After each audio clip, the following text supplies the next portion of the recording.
Tell me if this is you. I've been playing guitar for ages, but I still can't play a whole song from start to finish. Surely I should be able to do this by now. If it is, then this video is for you. In this video, I'm going to address the issue of learning whole songs. And hopefully, by the end of the video, you should have exactly the solution you need. The old you that worried about learning a whole song will be no longer, and I promise the solution is not what you think. Before we get started, if you like what's in this video and you want to learn from me personally, hit the link in the description for my online guitar mentorship. You send me questions and clips of your playing, and I get back to you within 24 hours with a tailored response to exactly what you need to do next, and I'm there as your guitar mentor every step of the way. If that sounds like you, check it out. Anyway, onto the video. I think more students have come to me than not, with one of their goals being, I want to play a song from start to finish. Some of these students are real beginners, they've never touched a guitar before, and some of them are slightly higher level, but they want to play perhaps a more difficult song from start to finish. So this isn't just a beginner-only problem. But here's the thing. Before I tell you what I think is the solution to this, I want to ask the very important question. Why do you want to play a song from start to finish? You might be thinking, well, I play the guitar, so I want to play a song from start to finish. Of course, that's what we do. But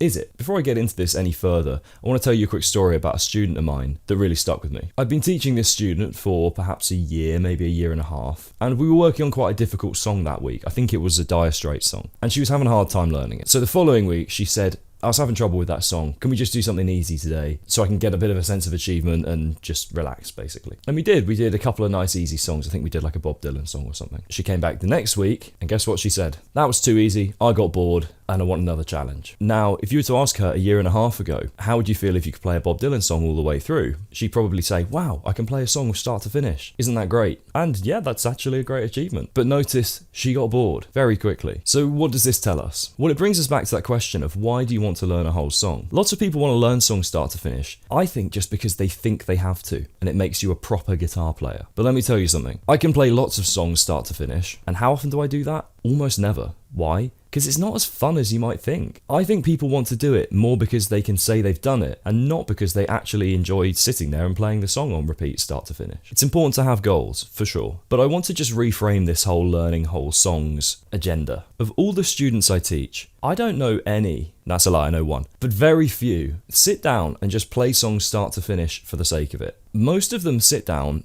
and they'll work on something that challenges them. And when they've got the hang of that, or they've improved a bit, or maybe just got a bit bored, they'll move on to the next challenge. In other words, their sense of fulfillment comes from the challenge itself, not from learning the whole song. So what am I saying? Essentially, you don't have to learn whole songs. I don't know if that's a relief to hear or if you just think I'm an idiot. And there are some exceptions where you may want to learn whole songs that we'll get into, but on the whole, you should just play what you want to play. I can only list you a very small number of songs that have parts that I enjoy playing all the way through. There are so many great riffs, great choruses, great grooves that I really enjoy playing, but then the next section of the song or the bridge or whatever, though it might be fun to listen to, I don't really enjoy playing it, and so I don't play it. Fun to play is not the same as fun to listen to. And so, say you like the song Master of Puppets. There's like 15 different parts to that song. They're all pretty cool parts, but for me personally, the bits I enjoy playing are like the fun riffs. I don't really love the lead harmonies, all those parts. So if I felt like learning some Metallica, I don't think I'd bother learning those bits. I don't even think I'd bother learning the solo, to be honest. I don't love it. I do love the riffs though,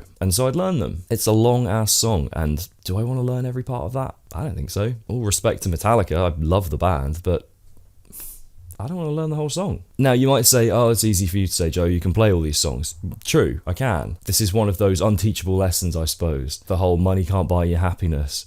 Good guitar playing can't buy you happiness. But it's true. Don't just learn songs because you think you have to learn songs. Just learn what you want to learn. If you want to learn a riff, learn a riff. If you want to learn a solo, learn that solo. I used to have another student who would get a little self-conscious around his other guitar playing friends because all he would do is improvise. That's his favourite thing. He liked blues improvisation. His friends, however, were much more chord and rhythm-based players, so they always joke about how he didn't really know many chords and he wasn't so quick with his chord changes. But I just said to him, who cares? If you don't want to do that, don't do it. I mean, it's good enough for B.B. King. And I don't think he quite got over that, but hopefully gave him some reassurance at least and helped him reframe the problem a little bit. There are also some quite positive reasons why you shouldn't learn whole songs. For example, if you're a creative and you want to write music or you like to improvise, there might be sections of songs that you actively dislike, and if you learn them and practice them and repeat them, they're going to ingrain themselves into your playing and your mindset. So you actually have to be a little bit protective, I think, of what you learn. Now, there are some caveats to this don't learn whole songs debacle. Here are some situations in which I would advise learning whole songs. Number one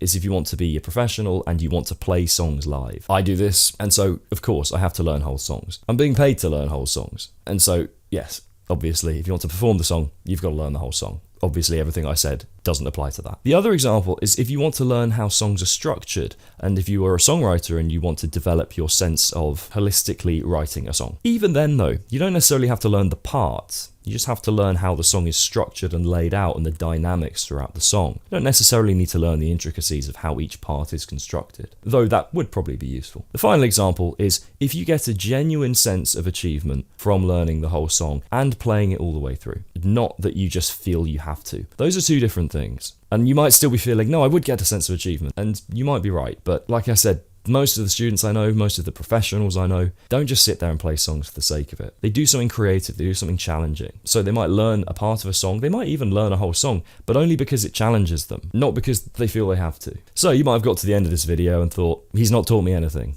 You're right, I basically haven't. But what I'm hoping to do is dispel the myth that you have to learn whole songs. You should just do what you want to do. If this is a hobby that gets you away from work, clears your mind, takes you off of the day-to-day stresses of life, why bring in other pressures on that? Do what you enjoy, and the chances are you'll improve faster because you'll spend more time with the instrument and you won't feel this sense of, I have to do this. You'll just pick it up and play what you want to play. The irony is you'll get better and better and you'll probably be more able to play whole songs if you really want to. Don't cave into the pressure of what you should do, just do what you want to do. If you found this video useful, drop me a like, maybe even subscribe, comment what you'd like to learn next, and if you'd like to learn from me personally, hit the link in the description. Now, if there is a bit of a song you're working on, not a whole song, and it has some faster picking in it that you're struggling with, check out this video here. Catch you in the next one.